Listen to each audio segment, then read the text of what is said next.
The Galactic Council had many laws. Some were about trade, some were about war. But the most important law, the one that every species in the galaxy knew by heart, was about the never approach them, never touch them, never interfere with them. Leave them alone on their frozen world and pretend they did not exist. They were not like other species. They looked like wolves, but they were much bigger. Their fur was silver and white, perfect for hiding in the endless snow of their planet. Their eyes glowed golden in the dark. Their teeth could tear through metal, but that was not why the galaxy feared them. They could feel emotions, not their own emotions, but the emotions of others. When a creature came near them with bad intentions, they knew. They could sense fear, anger, and hatred like humans could sense heat from a fire. 3 diplomatic missions had tried to contact them over the past 100 years. All 3 had ended in blood. They had killed every single visitor because they felt the hidden greed and hunger for conquest in their hearts. So the Council made their law. They were a protected species. Their planet, VII, was off limits. No ships could land there. No people could walk on its surface. Anyone who broke this rule would spend the rest of their life in prison. Dr. Park knew all of this. She had read every report, studied every failed mission, and memorized every warning. She was a scientist who studied alien life forms. She worked on the research vessel Horizon's Edge, which orbited high above VII. Her job was simple: watch from space, take notes, never go down. But the universe did not care about simple jobs. The survey shuttle was supposed to be a routine mission, and her 2 colleagues were only going to scan the upper atmosphere. They were not supposed to land. They were not supposed to get anywhere near the surface. Then the storm hit. It came out of nowhere, a wall of white fury that swallowed their small ship whole. The instruments went crazy. The engines failed. Engineer fought with the controls while Lieutenant Han called for help on a radio that only gave back static. Held on tight as the shuttle fell through the clouds. The crash was violent but survivable. The shuttle hit on a mountain slope and slid for half a kilometer before stopping against a pile of rocks. When opened her eyes, she was hanging upside down in her seat. Blood dripped from a cut on her forehead. Everything hurt. "Is everyone alive?" she called out. "I think so," groaned from somewhere to her left. "My leg is stuck." "I am fine," said. Her voice was calm but could hear the fear underneath. "The radio is dead. The beacon is damaged. No one knows where we are." They spent an hour freeing themselves from the wreck. His leg was badly bruised but not broken, had cuts on her hands from broken glass. His head wound looked worse than it was. Outside, the storm still raged. The wind was so strong that could barely stand. The temperature was falling fast. They had maybe 2 hours before they froze to death. "We need shelter," said, shouting over the wind. "Now." They grabbed what supplies they could carry and started walking. The mountain was steep and covered in ice. Every step was a battle. Fingers went numb first, then her toes, then her face. She had never been so cold in her entire life. Spotted the cave first. It was just a dark opening in the rock face, barely visible through the blowing snow. He pointed and they all ran for it, stumbling and falling but never stopping. The moment they entered the cave, the wind died. The silence was sudden and strange. Took a deep breath and tasted something in the air, something warm and alive. "Wait," she whispered, "something is wrong." Turned on her flashlight. Golden eyes stared back at them. Dozens of golden eyes glowing in the darkness like small suns. The cave was not empty. The cave was a den. A den. The creatures were everywhere. They lay on rock shelves along the walls. They sat in groups near the back of the cave. They stood in a half circle around the 3 humans, blocking any escape. They were beautiful and terrifying, each one the size of a small horse, their silver fur thick and soft, their teeth long and sharp. Nobody moved, nobody breathed. The largest stepped forward. He was old, could tell. His muzzle was gray and covered with scars from many fights. His eyes were not just golden but almost orange, burning with intelligence and power. This was the Alpha, the leader of the pack. He growled. The sound was low and deep, and felt it in her chest more than she heard it with her ears. It was a warning. One more step and they would die. "Nobody move," whispered. Her hand was slowly moving toward the gun on her belt. "I can maybe take down 2 of them. You 2 run when I start shooting." "No," said. "They will kill us." "No," said again. But she was not looking at the Alpha anymore. She was looking past him to the back of the cave where something small was moving. It was a cub, a tiny cub no bigger than a dog. His fur was fluffy and pure white. He was standing next to a female who lay on her side, not moving. The cub was pushing at her with his nose, whimpering softly. The female was hurt, could see the dark stain of blood on the rock beneath her. She could see how shallow the mother's breathing was. She could see the fear in the cub's eyes as he tried again and again to wake her up. Started walking. "Stop," grabbed her arm. "They will tear you apart." "Let me go," said. She did not raise her voice. She did not fight. She just looked at with steady eyes. "That mother is dying. Her baby is alone and scared. I am a doctor. I can help. The law says we cannot interfere. The law is wrong." She pulled her arm free and kept walking. The Alpha growled louder. Others rose to their feet, their ears flat against their heads, their lips pulled back to show their fangs. Every instinct told to stop, to run, to hide. But she kept walking. She was afraid. She was terrified. Her heart was beating so fast she thought it might explode. But she did not let the fear control her. She thought about the cub. She thought about the mother. She thought about what it meant to be human. Humans did not leave mothers to die. Humans did not abandon children. Humans helped, even when helping was dangerous, even when helping was against the rules, even when helping might cost them everything. Knelt beside the injured female. Up close, she could see how bad the wound was. Something had torn open the mother's side, maybe a fall or a fight. The bleeding had slowed but not stopped. Without help, she would be dead before morning. The cub looked at. His golden eyes were wet with tears. He whimpered once, then did something that made the entire den go silent. He pressed himself against Snee and stayed there. The Alpha stopped growling. Every in the cave went completely still. They were all staring at the human woman and the cub who had chosen to trust her. Looked up at N, who stood frozen at the cave entrance. "I need the," she said, "now." Did not move. His feet felt like they were frozen to the cave floor. His brain was screaming at him that this was madness, that they were all going to die, that had finally lost her mind. But then he looked at her face.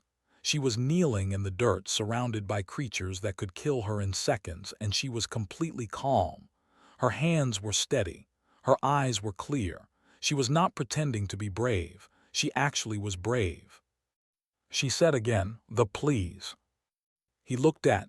The pilot had her hand on her gun, ready to draw and fire at any moment. Her jaw was tight, her muscles tense. She was a soldier. She knew how to fight. But even she could see that fighting would only get them killed faster. "If we do this," said quietly, "the council will destroy us. You know that, right? They will take everything. Our careers, our freedom, our futures. We will spend the rest of our lives in a cell." "I know," said. "And you still want to help her." Thought about his family back on Earth. He thought about his mother, who had raised him alone after his father died. He thought about what she would say if she could see him now. "She would never forgive me if I let that baby lose its mother," he said, "and I would never forgive myself." He walked forward slowly, holding the in front of him like an offering. They watched him with their golden eyes. He could feel something strange in his mind, like invisible fingers touching his thoughts. They were reading him, he realized.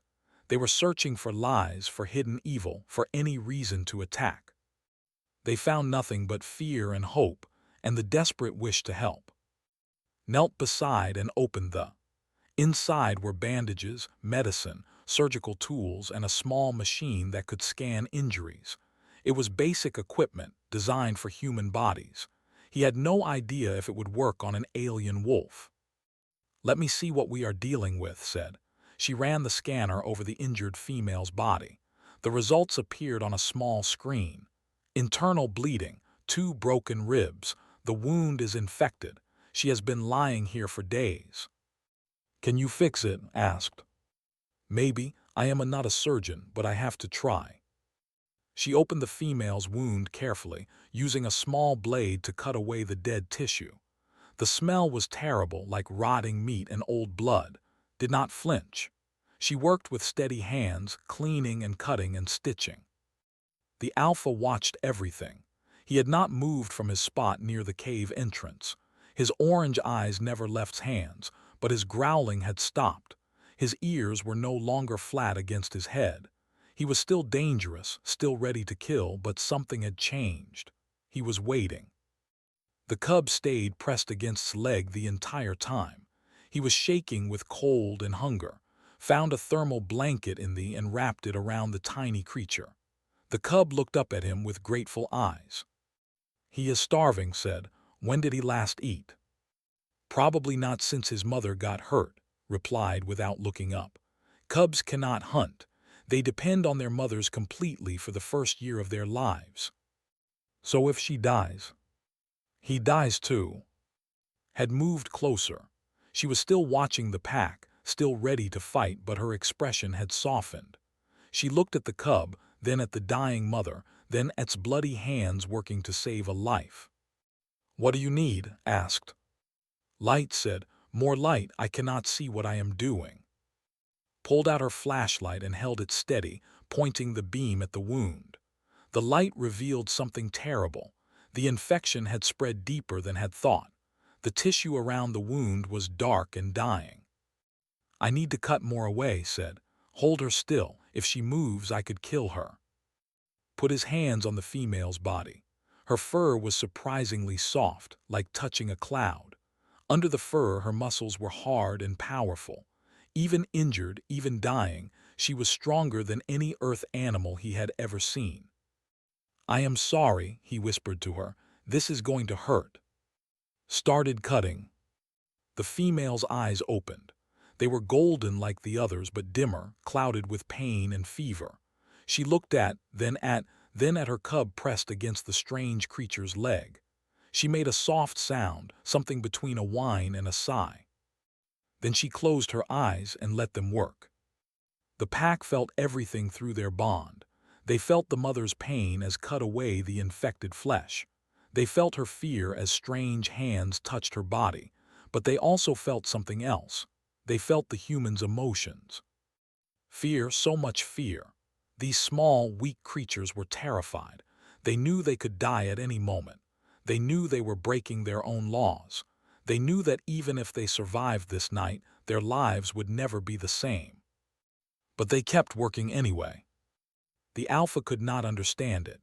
In his long life he had met many outsiders, tall creatures with smooth skin, short creatures with too many arms, flying creatures with sharp beaks. All of them had come with greed in their hearts.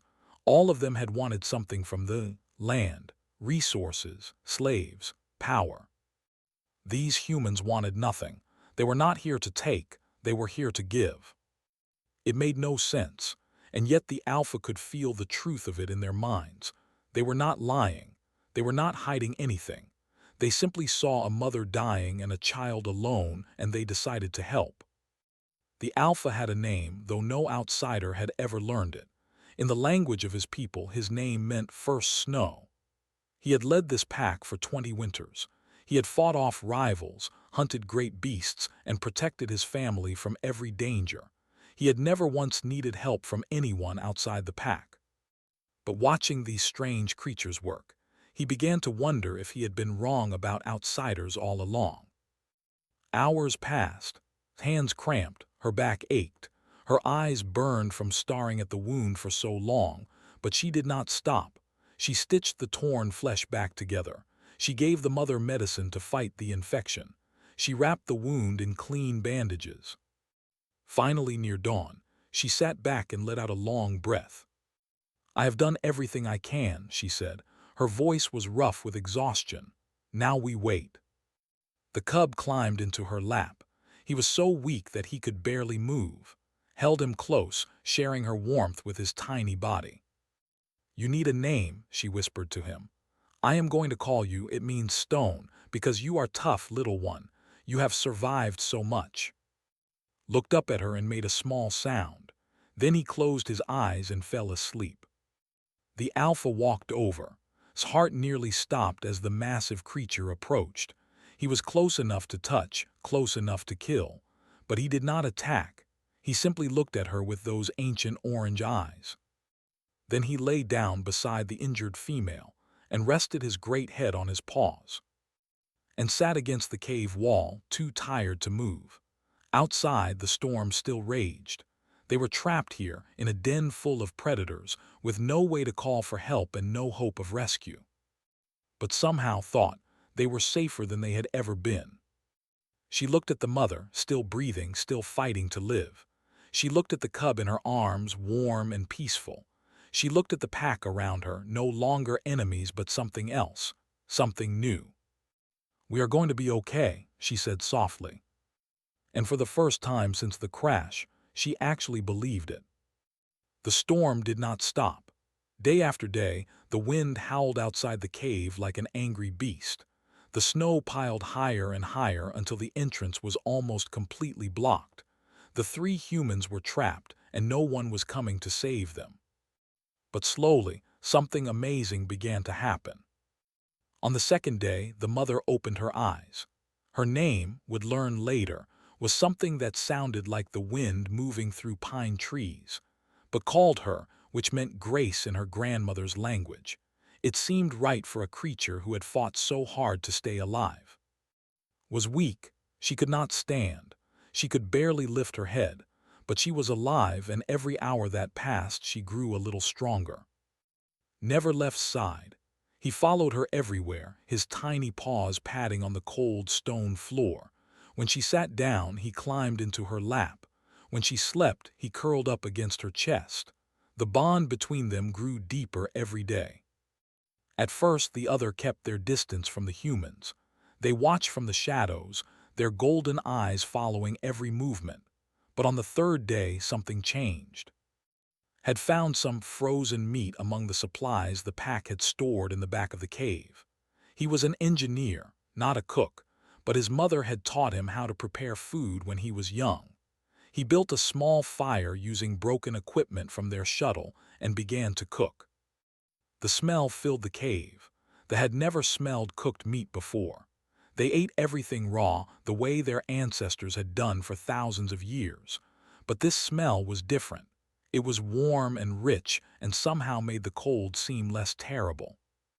Cut the meat into small pieces and brought them too. She was too weak to chew properly, so he made a kind of soup, letting the meat soften in hot water until it was easy to swallow. Ate slowly at first, then faster, then she looked at with something that might have been gratitude. "You are welcome," said smiling. After that, the pack began to accept him. They would bring fresh kills to the cave entrance, leaving them where could find them. He would cook the meat and share it with everyone, human and alike. It became a ritual, a way of building trust without words. Had her own role to play. As a pilot, she had been trained to spot danger from far away. Her eyes were sharp, her instincts sharper. On the fourth day, she noticed something they had missed. "There is gas coming from that crack in the wall," she said, pointing to a narrow gap near the back of the cave. "I can smell it. It is faint, but it is there." The alpha, whom had started calling, walked over to investigate. He sniffed the air and his ears went flat. She was right. The gas was poisonous. If it had built up for another day or two, it could have killed the entire pack. They worked together to seal the crack with rocks and ice, but they kept looking at with new respect. This small human with her weak nose and soft body had seen what they had missed. She had protected them. On the fifth day, proved herself again. A rival pack appeared at the cave entrance. They were smaller than Pack, but hungrier and more desperate. Their leader was a young male with dark gray fur and eyes that burned with ambition. He had smelled the weakness in Pack. He had come to take what he wanted. Rose to face him. Even old and tired, he was still the alpha. He growled a warning, his fur standing on end, his teeth bared. But the rival was not afraid. He was young and strong and full of rage. He leaped at with a terrible snarl. Moved faster than anyone expected. She stepped between the two wolves, her arms spread wide, her body blocking the attack. The rival stopped in mid-leap, confused. He had never seen a human before. He did not know what she was or what she could do. All he knew was that she was not afraid. "No," said, her voice was calm and steady. "You will not hurt them." The rival growled at her. He could feel her emotions through his limited Pack sense. He expected fear. He expected weakness.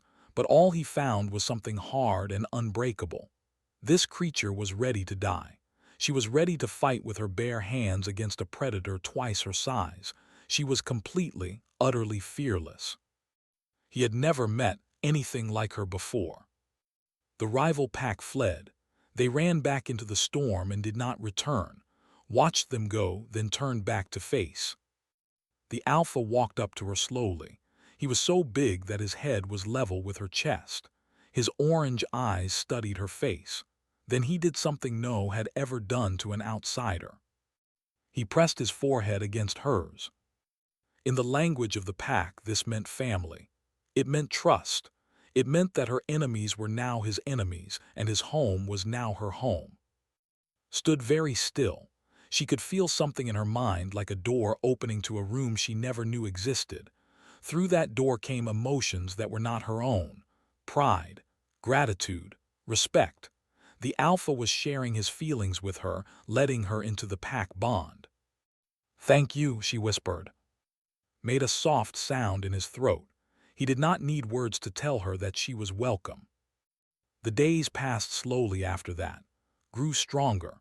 She could stand now, then walk, then even run short distances.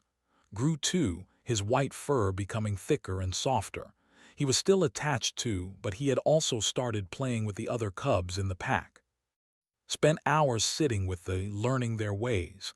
They communicated through emotions and images, not words. It was hard at first. Her human brain was not built for this kind of connection. But slowly, she began to understand. She learned that had been alpha for 20 years. She learned that he had lost his own mate long ago and had never taken another. She learned that he saw the Pack as his children, every single one of them, and that he would die to protect them. She learned that they were not monsters. They were just different. They had killed the diplomats because those diplomats had come with hidden hatred in their hearts. They had defended themselves against creatures who saw them as things to be conquered. But her friends were different. They had come with nothing but kindness, and they could feel it. On the 9th day, the storm finally broke. The sun came out, bright and warm, melting the snow around the cave entrance. For the first time in more than a week, the humans could see the sky. "We should try to contact the ship," said. "Maybe the radio will work now." Nodded, but she felt a strange sadness in her chest. She did not want to leave. This cave, these creatures, this impossible family she had found, it all felt more real than anything she had known before. Pressed against her leg, whimpering softly. He could feel her emotions through their bond. He knew she was thinking about leaving. "I will come back," she promised him. "I do not know how, but I will find a way." Looked up at her with his golden eyes. He was not a tiny cub anymore. He was growing fast, already bigger than a large dog. But in his eyes, she could still see the scared baby she had found on that first terrible night. She bent down and hugged him, burying her face in his soft fur. "I promise," she said again. And she meant it with all her heart. The rescue ship came on the 10th day. It dropped through the clouds like a metal bird, its engines roaring as it landed on the snow near the cave. They hid in the shadows, watching with nervous eyes. They had learned to trust in her friends, but these new visitors were strangers. Ambassador was the first to step off the ship. He was a species known for their cold logic and strict following of rules.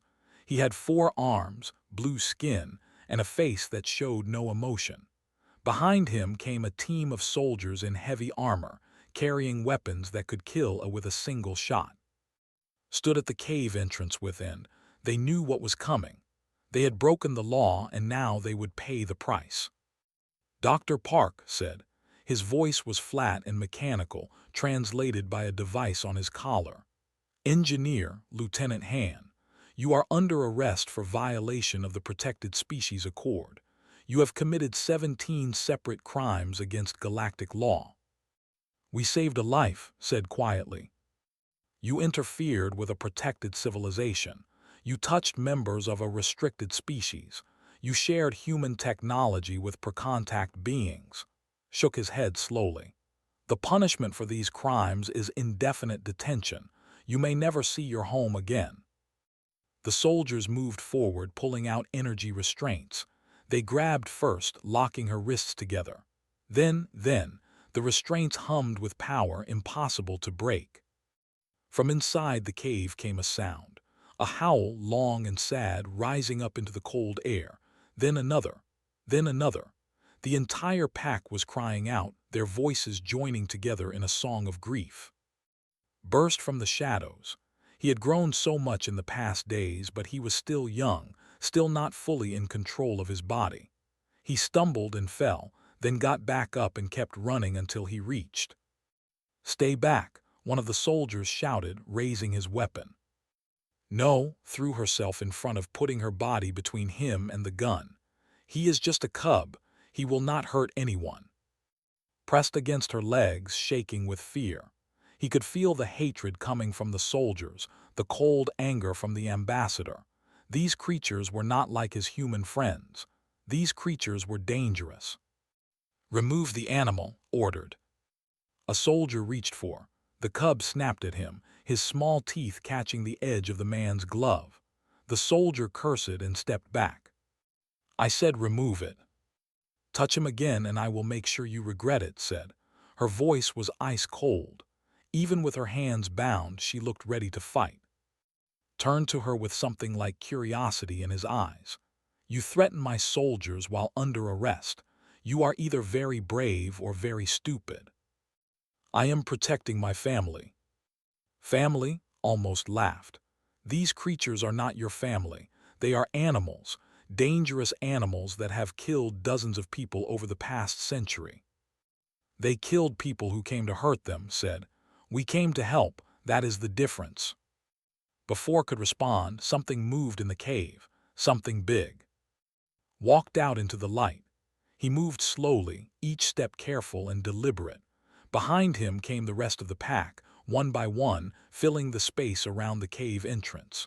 30, their silver fur shining in the sun, their golden eyes fixed on the ambassador. The soldiers raised their weapons, took a step back, his 4 hands twitching nervously. Hold your fire, he said. They are protected. We cannot kill them unless they attack first. Kept walking. He passed the soldiers without looking at them. He passed without a glance. He walked straight to and sat down beside her. Then joined him. She was still weak, still recovering from her injury, but she stood tall and proud next to the human woman who had saved her life. Pressed himself between them, no longer afraid. One by one, the other formed a circle around the 3 humans. Young and old, male and female, they stood together as a wall of fur and teeth and glowing eyes. What are they doing? Demanded. Why are they protecting the criminals? No one answered. No one could answer. This had never happened before. In all the centuries since first contact, no had ever willingly approached an outsider. No had ever defended anyone outside their pack. Then did something impossible. He spoke. Not with words. They did not have the mouths for human speech. But through the pack bond, through that connection that let them share emotions and thoughts, he sent a message. And this message was so powerful, so loud, that every single being in that clearing heard it in their mind. These ones are pack. The words hit like thunder. Stumbled backward, his four hands grabbing at his head. The soldiers cried out in shock. Even, who had grown used to the pack bond, felt tears streaming down her face. They came to us in the storm, continued, his thoughts flowing into every mind around him. They found us. They saw our mother dying and our cub alone. They could have run, they could have let her die, but they stayed. Images flooded through the bond. Kneeling beside, her hands covered in blood, cooking meat by firelight, standing against the rival pack with nothing but courage. Every moment of kindness, every act of love, shared with everyone present. They asked for nothing, they took nothing, they only gave. They gave their time, they gave their skill, they gave their hearts. Added his voice to the bond. His thoughts were simpler, younger, but no less powerful. He shared the feeling of arms around him on that first night, the warmth of her body, the sound of her heartbeat. The first moment he knew he was safe. The female saved my mother. She is my mother now too. Spoke next. Her voice was soft, still weak from her injury but full of emotion. I was dying. I felt the darkness coming to take me. Then she came, a strange creature with no fur and no claws. She put her hands on my wound and said she would not let me go, and she kept her word. The bond swelled with the emotions of the entire pack. Gratitude, love, loyalty. These feelings poured out in waves, washing over everyone present. Rose to his feet. He was old, but in that moment he looked like a king. Your laws say we must be left alone. Your laws say no one can touch us, but your laws are wrong. He turned to look directly at. The ambassador flinched under the weight of that orange gaze. We do not want to be alone anymore. We want these humans. They are pack. They are family. And if you try to take them from us, you will learn why your ancestors were so afraid. The threat hung in the air, heavy and real. The soldiers looked at each other nervously. Their weapons were powerful, but they were surrounded. Even with all their technology, they could not fight 30 in close quarters. Was quiet for a long time. His translator buzzed softly as he processed what he had just experienced. Finally, he spoke. This changes everything, he said slowly. They have never communicated with outsiders before. They have never accepted anyone into their pack. If what you say is true, then these humans have not violated the law. They have done what 100 years of diplomacy could not. He looked at, still bound, still surrounded by wolves. The council will have to decide, he said, but I think you may have just made history. Looked at, little pressed against her legs. She thought about the law she had broken. She thought about the price she might still have to pay. But she also thought about this family she had found, this bond that should have been impossible. History is for the council to worry about, she said. I just wanted to save a mother and her baby. Made a sound that might have been a laugh. Through the bond, felt his approval, his pride, his love.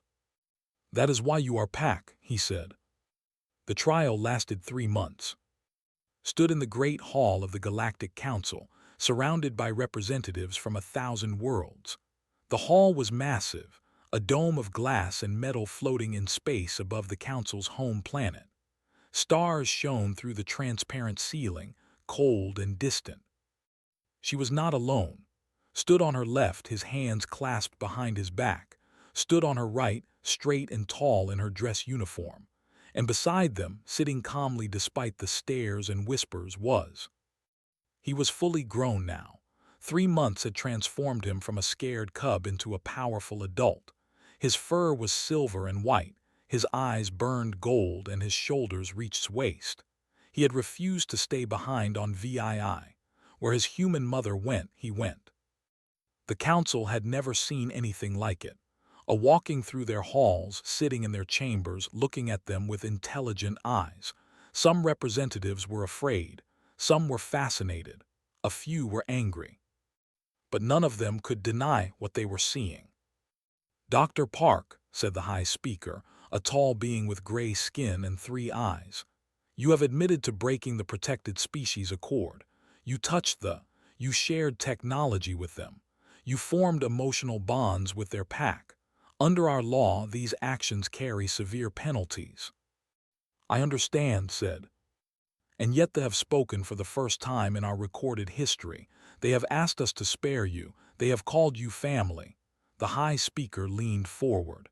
How do you explain this? Thought about her answer for a long moment. The whole galaxy was watching. Every word she said would be recorded and studied for generations. She needed to get this right. I cannot explain it, she finally said. I did not plan it. I did not expect it. I simply saw a mother dying and a child afraid, and I could not walk away. Even though you knew it was against the law. Yes. Even though you knew you might spend the rest of your life in prison. Yes. The High Speaker sat back. Why?